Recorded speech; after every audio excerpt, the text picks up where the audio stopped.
렉설 100세 시대에 미리 본 사람들의 100년 이야기, 건강에 대해서 혈액암으로 고통을 당하던 중에 건강에 대한 이 식품 회사를 알게 되어지고, 그 원천 회사가 어떤 것이었느냐 찾아보는 중에 렉설 기업이었다라는 것을 알고 이렇게 귀한 책을 쓰게 되어졌습니다. 찾아서 송준태 원장님, 우리가 몰랐던 위대한 기업 렉설. 한국에 사는 우리에게는 잘 알려지지 않은 기업인 렉설은 미국인들에게는 특별한 느낌을 주는 기업이다. 일부 한국인 중에서 렉설을 기억할 분도 있겠지만 미국인들에게 렉설은 그런 정도를 훨씬 뛰어넘는다. 나이든 대부분의 미국인들에게 이 렉설이라는 회사는 자신이 살던 고향 기억의 한 모퉁이에 빛바랜 사진 속 추억의 얼굴처럼 남아있는 이름이다. 부모님이 있고 어린 시절의 친구가 있고 같이 살던 형과 누나가 있는 그 옆에 떨어지려야 떨어질 수 없는 존재가 렉설이다.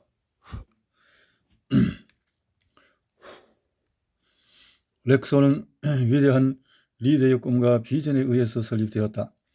개인의 이익과 성공을 목표로 삼는 일반적인 기업인들과는 달리 공동체의 가치를 귀하게 알고 기업에 대한 로열티의 의미를 진정으로 이해하는 사람들이 만들었던 기업이다. 여기에 우리가 렉설을 주목해야 할 이유가 있다. 기업을 시작하는 사람들이 꿈을 가지고 있는 것은 당연하지만 그 꿈의 실현은 대부분 쉽지 않다. 이유는 많다. 환경적인 제약 때문이거나 시작할 당시의 열정이 사라졌기 때문일 수도 있다. 그런데 렉설이라는 기업은 달랐다. 꿈을 쫓다가 답답해지고 희망이 사라지는 느낌이 날 때에 돌아볼 가치가 있는 기업이다. 높은 꿈을 꾸고 그 꿈을 실현한 리더와 그 리더의 꿈의 결과물이 렉설이라는 기업을 볼 수 있기 때문이다. 렉설의 출발과 성공을 살펴봄으로써 우리는 새로운 꿈을 꿀 용기를 얻고 다시 한번 목표 지점을 바라볼 힘을 얻을 것이다. 특히나 성공한 기업으로부터 배우고 싶어하는 이들에게는 새로운 인사이트를 얻는 좋은 계기가 될 것이다.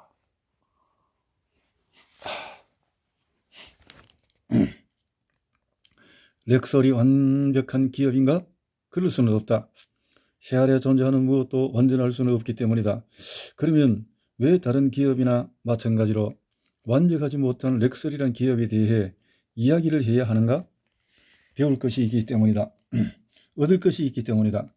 한계에도 불구하고 그들은 다른 기업들이 생각하지 못한 것을 생각했고 생각하지 못한 실행력을 보여주었다.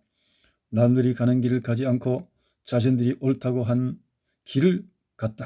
자, 이렇게 렉설의 이렇게 오래전에 사람들의 모습입니다. 프롬 프랭크 스터나드. 이 책에서 우리는 렉설이 잘한 것 중심으로 이야기를 해 나갈 것이다. 한계가 없어서가 아니라 장점만 이야기해도 할 이야기가 차고 넘친다. 렉설의 실패와 한계에 대한 이야기는 다음에 이야기할 기회가 있으리라 생각한다. 렉설은 전략 중심의 기업이었다. 창업자 리겟은 시대의 흐름을 미리 읽어내는 능력이 매우 뛰어난 리더였다. 시대적 이슈를 감지하고 이에 대한 비즈니스적 해답을 제시하고 이를 사업 모델화하는 방법을 아는 리더였다. 리겟이 시작한 렉설은 명확한 방향성과 전략이 있었으며 그 전략에 따라서 제품을 만들어내고 이를 시장과 커뮤니케이션을 하는 능력을 가지고 있었던 기업이었다. 렉설은 인간사회, 특히 미국 사회가 어느 방향으로 가는지에 대한 통찰을 가진 기업이었다. 100년 전 전근대적인 약국 수준에 머물러 있던 제약 사업의 한계를 파악하고 혁명적인 방향을 제시했던 렉설은 현대에 와서 인간의 평균 수명이 늘어나는 환경에서 제약업의 미래는 예방의학이라는 것을 명확히 파악하고 해결책을 내놓으려고 한 기업이었다. 다른 기업들이 생각지도 못했을 때 그들은 연구소를 만들었고 독자적인 의약품 제조 기준을 만들었다. 그들은 산업을 뒤흔든 새로운 모델을 제시하고 새로운 시대를 열었다. 현대 경영학적 용어로 표현하면 그들은 시장 파괴적인 기업이었다. 그리고 그들의 예측은 맞아떨어졌고 그들이 제시한 기준은 곧 업계 표준이 되었다. 렉솔은 마케팅 컴퍼니였다. 우리가 아는 마케팅의 거의 모든 것이 렉솔 이야기 안에 있다. 렉솔은 마케팅을 보면 굉장히 익숙한 느낌을 받게 된다. 렉솔은 마치 우리가 마케팅 이론서에서 보았던 내용대로 실행한 것 같은 느낌이 든다. 그런데 엄밀하게 말하자면 렉솔이 현대의 마케팅 이론을 따라서 한 것이 아니고 렉솔의 잘한 마케팅을 정리한 것이 현대의 마케팅 교과서라고 표현하는 것이 적절하다. 렉솔의 마케팅을 통해서 우리는 현대 마케팅의 초기 원시적 모습을 볼 수 있다. 특정 마케팅이 어떻게 시작되었는지를 어렴풋이 짐작하게 만드는 부분이 많다. 렉솔을 연구하다 보면 현대 마케팅에 대한 이해가 깊어지고 넓어지는 이유가 바로 이것 때문이다. 렉솔에는 현대 기업들이 심혈을 기울이는 브랜드 마케팅, 플레이스 마케팅, ATL, BTL 마케팅이 모두 존재한다. 현대 프랜차이즈 사업의 원형이 렉솔에 있으며 심지어 현대 기업들이 드라마, 영화 등에서 많이 활용하는 판촉 기법인 BPL까지도 있다. 렉솔은 마케팅을 알면 알수록 우리가 얼마나 우물 안 깨구리였는지 알게 된다.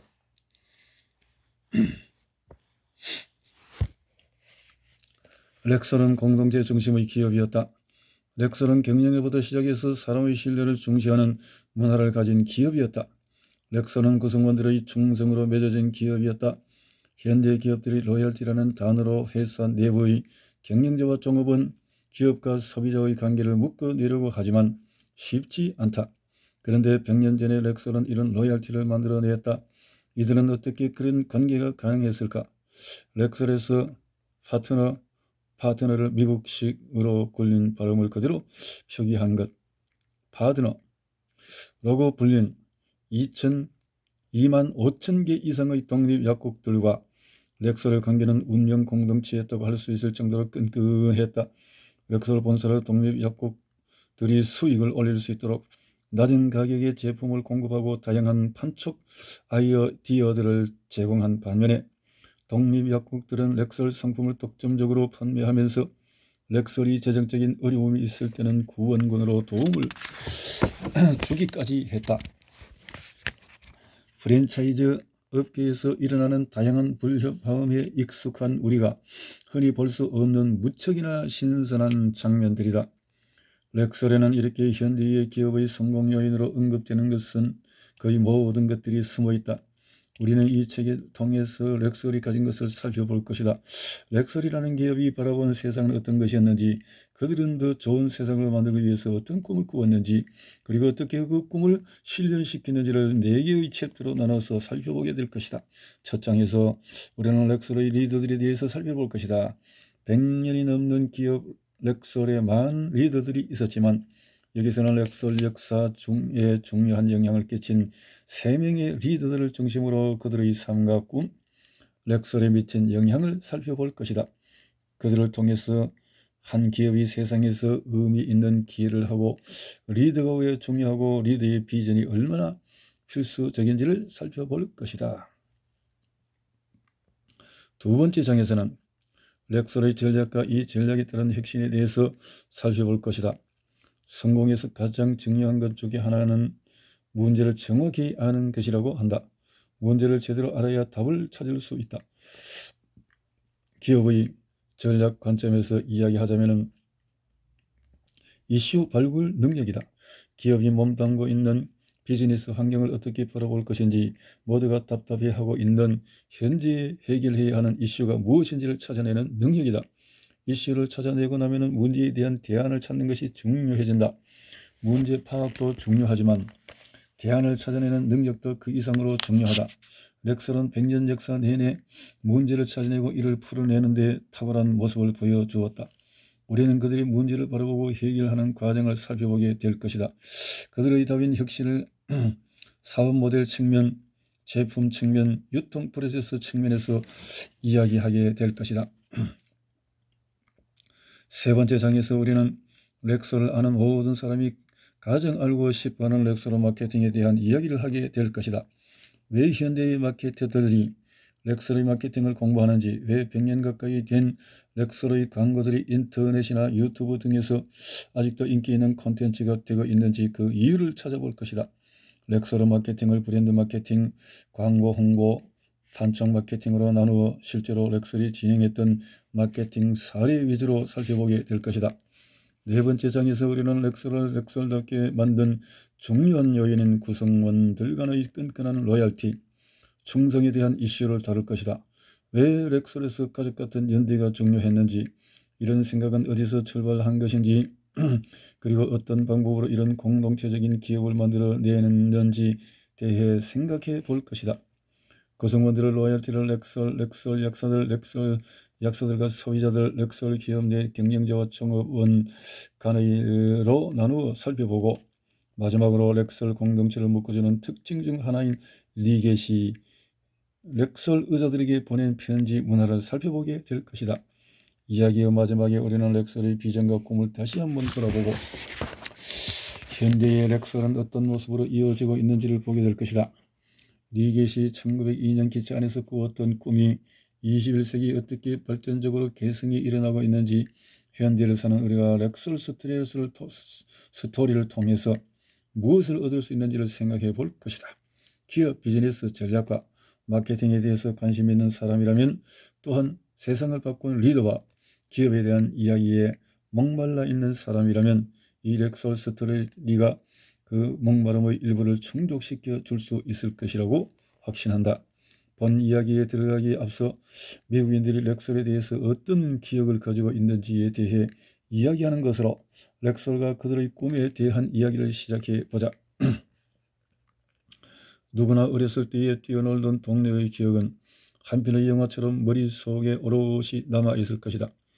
30대 이상의 미국인이라면 그의 기억과 풍경 속에 어김없이 등장하는 것이 바로 렉설 약국이다. 파란색과 오렌지색 바탕에 렉설 로고가 선명하게 찍힌 약국 간판은 모두에게 아주 익숙하고 친근한 것이었다. 대도시뿐만 아니라 웬만한 소도시의 중심가에는 렉설 약국이 상징처럼 자리하여 랜드마크의 역할을 하고 있었기 때문이다. 렉설의 전성기에는 사람들이 있는 곳에는 항상 렉설 약국이 있었다. 자, 이렇게 옛날의 거리가, 추억의 거리들이 이렇게 렉설, 참 아름답네요. 그림이지만, 그림은 사진 그림. 렉설 드럭스토어. 태어난 순간부터 필요한 모든 것이 렉설 약국에 있다는 말이 있을 정도였다. 다양한 약품을 비롯하여 영양보충제, 화장품, 면용품, 초콜릿, 사탕, 소다수, 향수, 문구, 고무제품, 유리제품 등 손가락으로 꼽기도 힘들 정도로 많은 제품들이 렉설에 있었고, 사람들은 수시로 드나들곤 했다. 1916년 미국 플로리다 주에서 태어나 올해로 100세가 된 세라핀은 렉설에 관련된 흥미로운 일화를 소개한다. 저는 태어나면서부터 자연스럽게 렉설을 접하게 되었어요. 아마 그 시절의 미국인이라면 누구나 그랬을 것이라고 생각이 됩니다. 렉설에 대한 저희의 첫 기억은 아마 4~5살쯤 되었을 거예요. 그날 제가 마당에 만들어진 튜브 불장에서 너무 오래 물놀이를 했던가 봅니다. 저녁 일찍 잠자리에 들었는데 부모님의 소리에 잠이 깼어요. 고열 때문에 저도 모르게 끙끙 신음소리를 내는 저를 보고 부모님이 놀라셨던 거죠. 어머니가 저를 안고 안절부절 못하는 동안에 아버지는 어딘가로 전화를 하셨어요. 렉설 약사에게 건 것이죠. 약사에게 상황을 이야기하고 응급처치 방법을 들은 아버지는 그가 일러준 대로 대처하셨어요. 알코올로 제 몸을 닦고 렉설의 구급 키트에 있던 해열제를 먹이자 새벽 쯤에 열이 내렸던 것 같아요. 당시 대부분의 가정에는 렉설에서 판매하는 가정용 구급 키트가 구비되어 있어서 응급사항에 요긴하게 사용되긴 했었죠.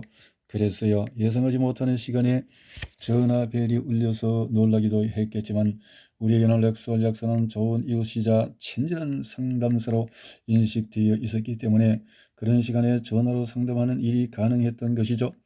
많은 이들이 신뢰받는 존재였던 그저 렉설은 우리에게 그런 의미였어요. 렉설, 뭐 현대판에도 이렇게 모습이지만 그때도 이렇게 렉설이었군요.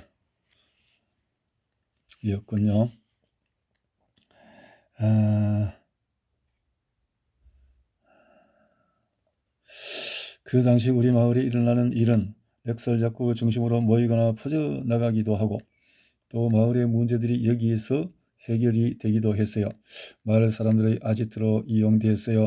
저도 자라면서 당연히 부모님 못지않은 단골 고객이 되었는데 렉설의 약사를 보면서 저도 약사가 되기를 꿈꾸기도 했어요.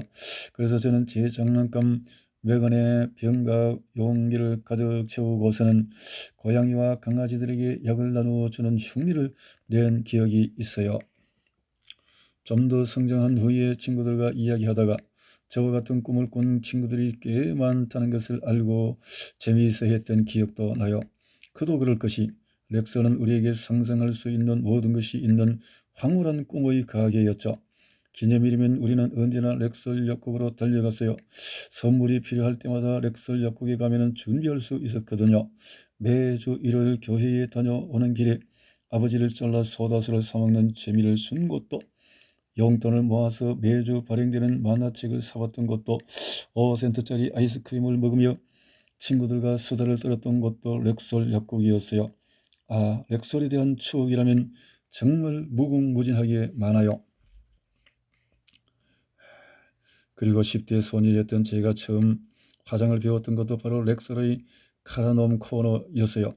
렉설의 종업원이 친절하게 가르쳐 주었죠. 대학에 가기 위해서 고향을 떠나기 전에 1년 넘게 렉설에서 파트타임으로 아르바이트를 하기도 했고요.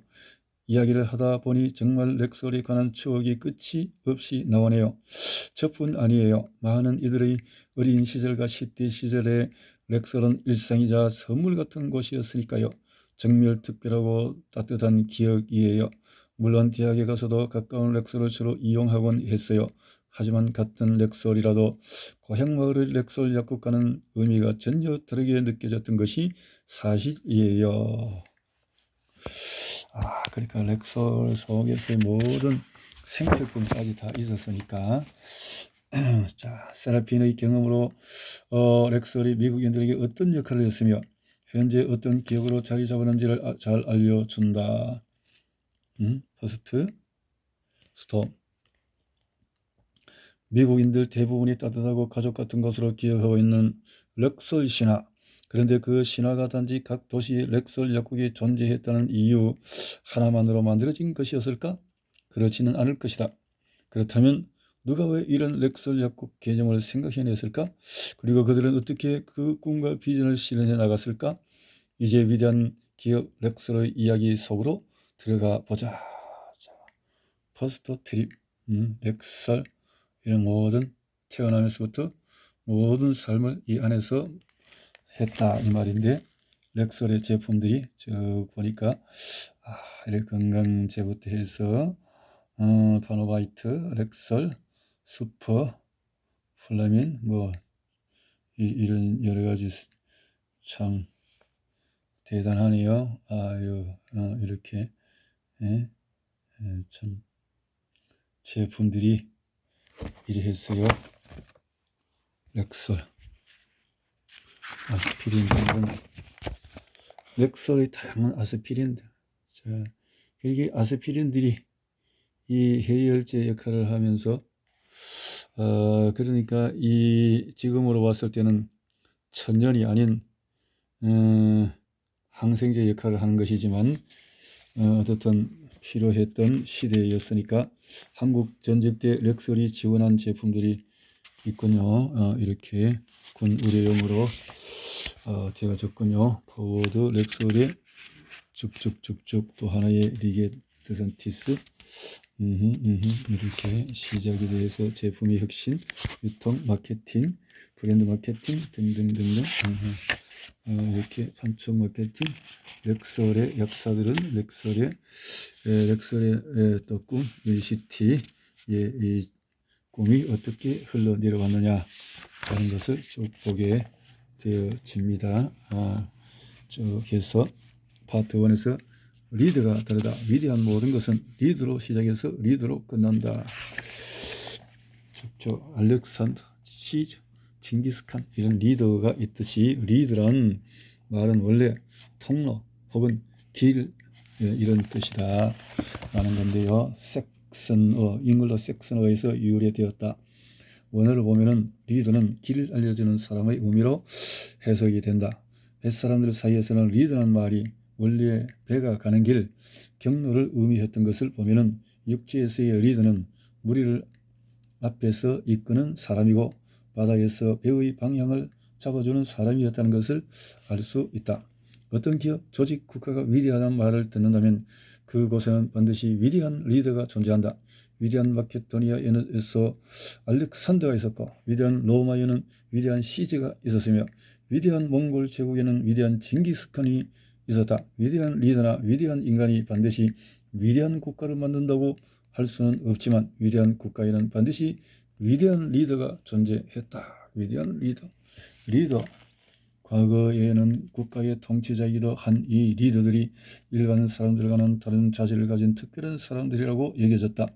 리더들에게는 그들만의 공통된 특성이 있다고 생각한 것이다. 그래서 소크라테스의 제자이자 페르시아 전쟁에 참가해서 군대를 이끌었던 경험이 있던 크세노포는 이상적인 통제자의 조건을 절제, 정의감, 총명함, 온화함, 냉철함, 재치, 인간의 유용성, 용기, 넓은 도량, 관대함, 깊은 살이라고 했고 아리스토텔레스는 이를 다시 정의, 절제, 신중함 그리고 용기의 네 가지로 줄여서 이야기를 했다. 우리도 본능적으로 리더는 비슷한 속성을 타고났다고 생각을 하는 경향이 있다. 훌륭한 리더, 위대한 리더라고 말할 때 우리의 머릿속에는 어느 정도 고정된 이미지가 있다. 그들은 적극적이고 활발하며 공격적인 성향을 가진 사람들일 것이다. 카리스마가 넘치는 사람들일 것이다. 그들은 좋은 배경을 가진 사람들이거나 최소한 자신의 노력을 통해서 그런 배경을 만들어낸 사람들일 것이다. 그들은 운이 좋은 사람들일 것이다 등등 철학자들만 리더들이 동일한 속성을 가졌을 것이라고 주장한 것이 아니었다. 현대 경영학의 구루들도 그런 주장을 했다. 피터 드러커는 뛰어난 비즈니스 리더들은 공통적인 특성을 보인다고 말하면서 자신이 관찰한 뛰어난 리더는 이런 사람이라고 했다. 그들은 무엇을 해야 하는가? 그들은 무엇이 기업을 위한 것인가? 그들은 계획표에 따라 행동한다. 기업이란 기업의 이미지, 기업의 사명이랄까? 그들은 기꺼이 책임을 떠맡고 결정을 내리고 효과적인 커뮤니케이션 구조를 마련하고 그들은 기회를 놓치지 않는다. 생산적인 미팅 시스템을 구축한다. 그들은 항상 우리라고 말한다. 우리라고 말할 수 있는 이것이 CEO의 8가지 덕목이다라고 피터 드러커는 말했다. 드러커는 위대한 기업의 리더들의 공통점을 상세하게 설명하는데 충분히 동의되는 내용이다. 그래서 국가나 기업의 리더십 교육이 이런 공통점에 집중하고 있는 것이다. 어떻게 하면 미래의 리더들이 이런 속성을 갖게 할 것인가를 고민한다. 그런데 다른 주장들이 있다. 리더들의 리더십은 서로 비슷하기보다 다른 점이 더 많고 또 달라야 한다는 주장이다. 리더십 구루인 르네 카레요는 표준화되고 균일된 위대한 리더십 타입 혹은 모델이 있다는 인식이 오랫동안 뿌리를 내려왔다. 이런 생각에서 기업들은 한 가지 훈련 프로그램을 사용하여 사람들을 리더로 복제하려고 한다. 이는 잘못된 방법이다. 시장은 다른 방향을 가르치고 있다.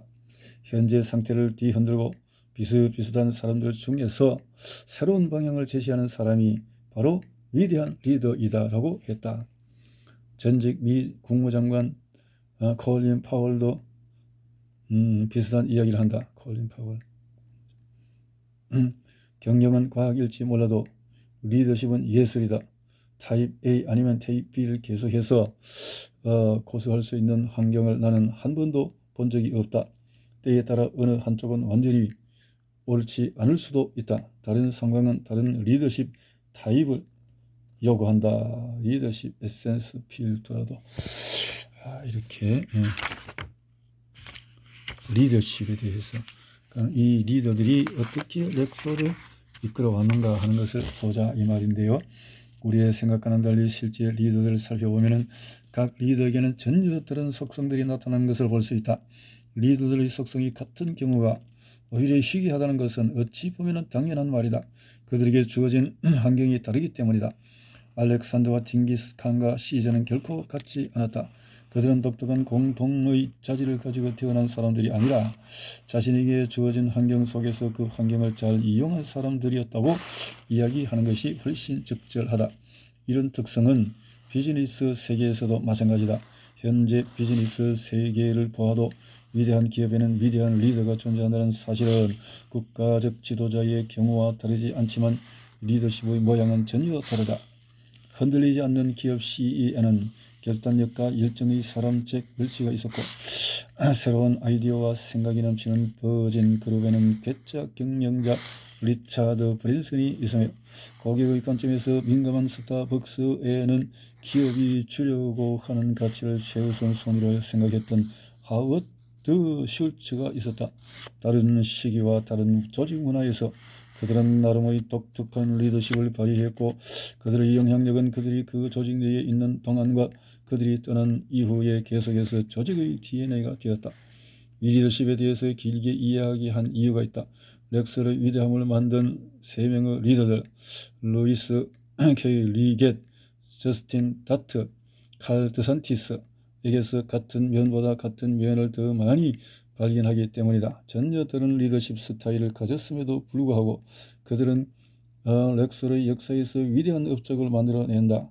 우리가 렉설의 리더들을 통해 배울 것이 이 부분인 것 같아. 그들은 그런 차이에도 불구하고 어떻게 위대함을 만들어낼 수 있었을까? 미국 유명한 개척자 다니엘 분에게 인적이 드문 숲에서 길을 잃어버린 적이 있는지 물어보았다고 한다. 이 질문에 대해서 분은 나는 길을 잃어버린 적이 없습니다. 그러나 3일 동안 여기저기 방황한 적은 있습니다. 라고 대답했다고 한다. 리더는 때때로 방황할 수 있지만 길을 잃지는 않는 사람들이다. 존 에리. 그렇구나. 이렇게 렉설의 리더들은 그런 특징을 가진 인물들이었다. 그들은 변화하는 비즈니스 환경에서 흔들리기도 하고 어려움을 겪기도 하지만 흔들리는 배가 무게 중심을 따라서 서서히 안정되어 가듯이 방향을 잃지 않고 길을 찾아간 사람들이었다. 렉설이 100년 이상 혁신의 대명사로 불릴 수 있었던 가장 큰 원인 중에 하나가 바로 방향을 잃지 않는 리더들이 있었기 때문이다. 자, 이렇게 루이스 리겟이 있었고 저스틴 다트라는 분이 있었고 칼 드산티스라는 이런 분들이 이 렉설을 키워나갔다라는 건데요. 루이스 K. 리겟 시대는 새로운 변화의 기운이 꿈틀대는 시대였다. 동시에 그에게 주어진 상황은 제약업계 내에서 벌어지는 제살 깎아먹기식의 영업 형태와 지역에서 버려진 존재처럼 존재하는 약사들의 외로움이었다. 내 문제가 아니라고 생각하고 원래 자신이 하던 세일즈맨의 역할만 잘하면 될 수도 있었다. 그는 그렇게 하지 않았다. 그는 그 속에서 기회를 볼 수 있는 리더였다. 양심과 본능 사이를 저울질하지 않았고 좌우로 치우치지 않았고 뒤로 물러나지 않았으며 100년 후의 미래를 미리 바라보았던 선각자였다. 저스틴 다트의 시대는 기존의 약국과 제약산업 자체의 발전 가능성에 대한 회의가 팽배한 시대였다. 다트에게 주어진 숙제는 플레이어가 많아진 시장에서 어떻게 살아남을 수 있는가였다. 기존의 비즈니스 성공 방정식으로 더 이상 문제를 풀 수 없게 되었을 때 우리는 어떻게 해야 하나? 기존 유산을 모두 버리고 새롭게 시작해야 하는가?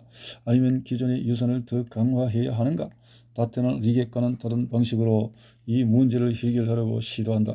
칼 드산티스의 시대는 처방약 중심의 제약 사업의 한계가 명확해지면서 큰 조리가 예방의학으로 움직이는 시대였다. 그가 맞닥뜨린 상황은 기도 수명이 길어지고 이에 따라서 의료비 지출이 대폭 증가되는 환경과 관련이 있다. 질 좋은 약품을 저렴하게 제공한다는 리겟의 꿈은 이런 다른 환경에서 어떻게 적용할 수 있을까? 이것이 드산티스에게 주어진 과제였다. 우리는 이번 장에서 루이스 다트, 드산티스 세 사람을 차례로 들여다볼 것이다. 그들의 성장 과정과 그들 앞에 놓인 환경은 무엇이었는지, 그들은 그 도전 과제를 어떻게 극복했는지를 살펴볼 것이다. 기업을 만들고 성장시킨 이 리더들을 이해하는 것이 우리가 렉솔의 강점과 약점을 이해하는 지름길이 될 것이기 때문이다.